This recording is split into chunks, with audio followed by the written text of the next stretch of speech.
It was the economy last year, but for this year, national security is front and center of the government's New Year's policy briefing.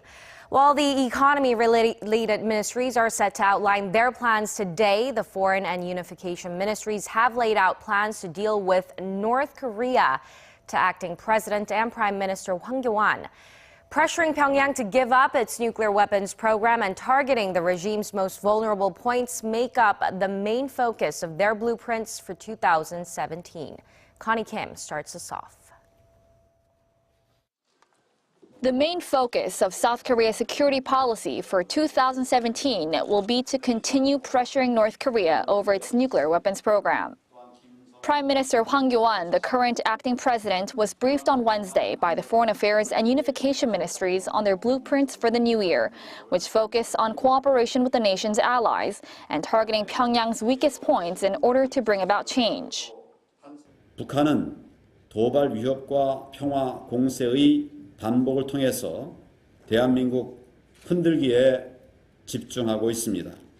올해에도 정부는 평화 통일의 비전과 대북 정책의 원칙을 일관되게 견지하는 가운데 한반도 통일에 대한 국제사회의 지지를 확산시켜 나가야 합니다.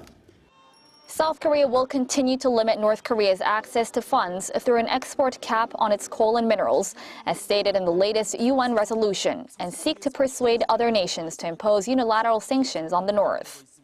Seoul will also work with the incoming Trump administration to maintain the current hardline policy against North Korea. Over the coming year, South Korea will also focus on targeting North Korea's abysmal human rights record and seek ways to funnel information into the regime.